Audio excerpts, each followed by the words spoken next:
ፕሬዝዳንት ኢሳያስ አፈወርቂ ወደ ግብጽ ካይሮ አምርተዋል። የግብጽ ሚዲያዎች የኢሳያስን ካይሮ መግባት አስመልክተው ሞቅ ደመቅ ባለ አኳኋን ሰፊ ሽፋንን ሰጥተውትም ታይተዋል። ጥቂቶቹን እንመልከታቸው። استقبل السيد الرئيس عبد الفتاح السيسي الرئيس السياس أفورقي رئيس دولة إريتريا.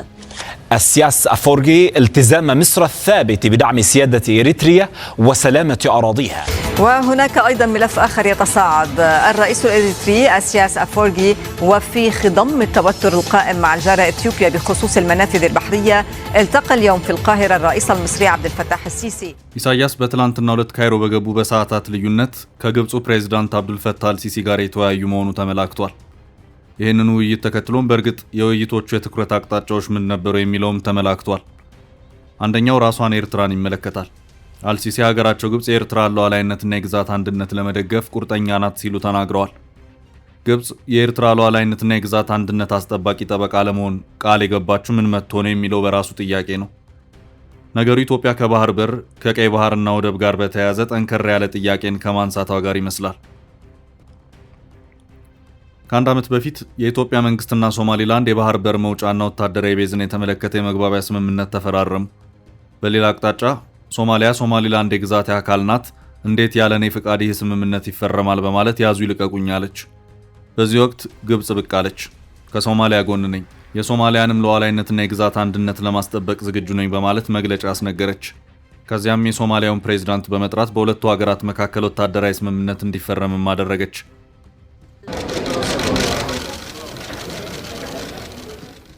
እድሜ የጠገቡ ከቀድሞዋ ሶቪየት ህብረት የተገዙ የጦር መሳሪያዎችም ከግብጽ ወደ ሶማሊያ ተጓጓዙ። ሆኖም በዚህ መሃል ኢትዮጵያና ሶማሊያ ተስማሙ። ግብጽም ከመሃል መውጣት ግድ አላት። ያ ሁሉ የግብጽ ልፋትም በዜሮ ተባዛ። አሁን ደግሞ አልሲሲ ወደ አስመራ ዞረዋል። በእርግጥ ይሄ የግብጽ የኤርትራ መቀራረብ ወደ ወታደራዊ ስምምነት ያመራ ይሆን የሚለው በራሱ ጥያቄ ነው። ግብጽ እንተባበር፣ አንድ እንሁን፣ ወታደራዊ ግንባር እንፍጠር የሚለው ፖለቲካዋ የነበረና አሁንም ድረስ የቀጠለ ነው። ከዚህ ቀደም እስራኤል ኳታርን ስትደበድብ አልሲሲ ግዴላችሁም የአረብ ኔቶን እንፍጠርም ብለው የነበረ መሆኑ የሚታወስ ነው። ሆኖም ራሷን ተደብዳቢዋን ኳታርን ጨምሮ ሌሎች አረብ ሀገራትም አንፈልግም በማለት አልሲሲን ኩም አድርገዋቸዋል። Egypt's Arab NATO, Cairo's power play, original marriage. In Doha, amid outrage over an Israeli strike that killed Hamas officials, Egypt dropped a bombshell of its own, a call for an Arab NATO. አሁንም ቢሆን አልሲሲ ከኢሳያስ ጋር ወታደራዊ ስምምነትን እናድርግ ሊሉም ይችላሉ። ጥያቄው ኢሳያስ ይቀበሉታል ወይስ አይቀበሉትም የሚለው ነው። ኢሳያስ ከዚህ አይነት ወታደራዊ መጠላለፍ ይልቅ ጥቂት መሳሪያ ቢጤ ቢሰጣቸው የሚመርጡ ይመስላል። በዚህ በኩል አልሲሲ ለኢሳያስ የተወሰኑ መሳሪያዎችን ሊለግሱ ይችላሉ። ነገር ግን ኢሳያስ በሚፈልጉት ደረጃ አንጀት አርስ ይሆናል ተብሎ ግን አይጠበቅም። ያም ሆኖ ኢሳያስ በግብጽ 5 ቀናትን ዘና ሊሉ ካይሮ ላይ ተገኝተዋል። ግብጽ ኢሳያስን የምታውቃቸውን አይደለም። ያን ጊዜ ኤርትራን ከኢትዮጵያ ለመገንጠል ኤርትራ በረሃ ከወረዱ ጊዜ ጀምሮ ኢሳያስ በግብጽ እውቅና የነበራቸው ሰው ናቸው። የጊዜዎቹ የግብጽ መሪዎች የመጀመሪያውን የኤርትራ ነጻነት ታጋይ የነበረውን የጀብሃ ድርጅት በመመስረት ዳዴ ብለው ያሳደጉና ያጎለመሱ ናቸው። ሆኖም ያንን ድርጅት ህወሓትና ኢሳያስ ይመሩት የነበረው የኤርትራ ነጻ አውጪ ግንባር በጋራ ፋታ ነስተው ከምድረ ገጽ አጥፍተውታል። በዚህም የዛሬ 40 ዓመት አካባቢ ግብጾች በኢሳያስ ላይ ቂም እስከ መያዝም ደርሰው የነበረ መሆኑን የታሪክ መዛግብት ያስረዳሉ። ሆኖም ኢሳያስ ኤርትራን ከኢትዮጵያ በመነጠሉ ረገድ ያሳዩት ቁርጠኝነትና ሻዕቢያ የሚል ቅጽል ስም ያለው የጊዜው የኤርትራ ነጻ አውጪ ግንባር በወታደራዊ ዘርፍ ጠንክሮ መውጣት መቻል የግብጽ ልብ መልሶ እንዲራራ አድርጎታል። የታሪክ መዛግብት ወደ ኋላ በመሄድ ሲፈተሹ ኤርትራን ከኢትዮጵያ በመነጠሉ ረገድ የግብጽ እጅ ረጅም ነበር። የመጀመሪያውና ዋነኛው የግብጽ ስራ የነበረው ኤርትራና ኤርትራውያን የሚለው ስነ ልቦና እንዲፈጠም ማድረጉ ላይ ነው። በዚህ ረገድም በተለይ ደግሞ ኤርትራውያኑን ከየትኛውም የዓለም ክፍል በማደን በግብጽ ምድር ነጻ የትምህርት ዕድሎችን መስጠት ነበር። በግብጽ የትኛውም የነጻ ትምህርት ይሰጥ፣ ትምህርቱ ይሰጥ የነበረው ኤርትራዊነት ከሚለው የጋራ ኮርስ ጋር ነበር። ይህ ነጻ የትምህርት ዕድል ለበርካታ ኤርትራውያን ኩብለላ መስህብ ሆኖ አገልግሏል። እንደ አውሮፓውያን አቆጣጠር ከ1950ዎቹ መጀመሪያ ጀምሮ አልአዝሃር በተባለ የግብጽ ዩኒቨርሲቲ ነጻ የትምህርት ዕድል ያገኙ የነበሩ ኤርትራውያን ቁጥር ከጊዜ ወደ ጊዜ እየጨመረ ሄደ። ግብጽ ለኤርትራውያን በርካታ ቁጥር ያለው የከፍተኛ ትምህርት ዕድልን ከመስጠት ባለፈ ሌሎች አረብ ሀገራትም የሷን ፈለግ እንዲከተሉ በማድረጉ ረገድ ሰፊ ሚናን ተጫውታለች። የነጻ ትምህርቱ ዓላማ ኤርትራን ከኢትዮጵያ መገንጠል በመሆኑ በመካከለኛው ምስራቅ በስኮላርሺፕ ትምህርታቸውን ያጠናቀቁ ኤርትራውያን ተማሪዎች ከትምህርት በኋላ እንዲሁ የሚበተኑ ሳይሆን በዚያው በካይሮ የተመሰረተውን የመካከለኛው ምስራቅ የኤርትራ ተማሪዎች ህብረት ወይም ኤሪትሪያን ስቱደንትስ ዩኒየን ኢን ዘ ሚድል ኢስት የሚባለውን ስብስብ እንዲቀላቀሉ እየተደረገ ኤርትራዊ ስነ ልቦናን እንዲያዳብሩ ይደረግም እንደነበር የታሪክ መዛግብት ያስረዳሉ። ይህ እጅግ በተጠናና ተቋማዊ በሆነ መልኩ ሲሰራበት የነበረም ስራ ነው። እናም ግብጽ ኤርትራና ኤርትራዊነት ላይ ሰራችው እንዲሁ ዝም ብሎ ብልጭ ድርግም የሚል ሳይሆን ወጥነት ያለውና ዘመናትን የተሻገረ መሆኑ ይታያል። በጊዜው ይህን ስራ ሲያከናውኑ በነበሩት ግብጻውያን ልብ ውስጥ የነበረው የረጅም ጊዜ እቅድ ከኢትዮጵያ የተነጠለች ኤርትራን እንደ አንድ ነፃ ሀገር ሊመሰርት የሚችልን ትውልድ አንቀሳቃሽ የተማረ ኃይልን በተደራጀ አኳኋን መፍጠር ነበር። ለተማሪዎች ነፃ የትምህርት ዕድልን ከመስጠት ባለፈ በርካታ የኤርትራ ምሁራንን እያስኮበለሉ የማደራጀቱም ስራ ሌላው ትኩረት የተሰጠው የፖለቲካ አጀንዳም ጭምር ነበር።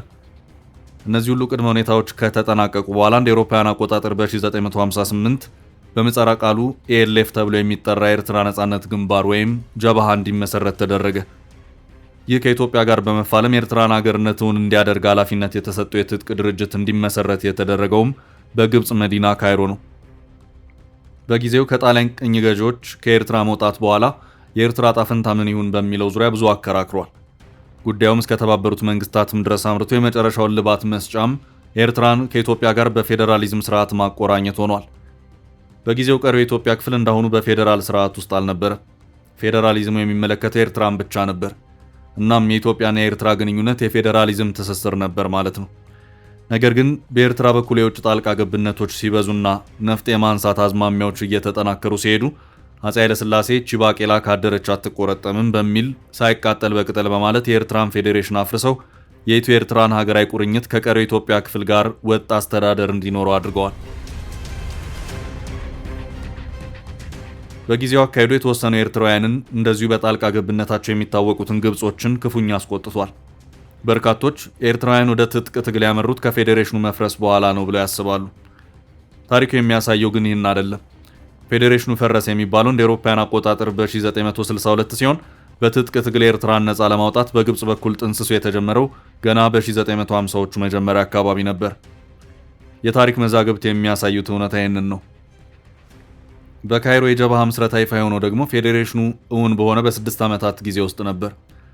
ግብጽ ኤርትራውያንን ለትጥቅ ትግል ማደራጀት የጀመረችው የኢትዮ ኤርትራ ፌዴሬሽን ውጤት ጥቅምና ጉዳቱ ገና በቅጡ እንኳን በተግባር ተፈትሾ ሳይታወቅ ነበር።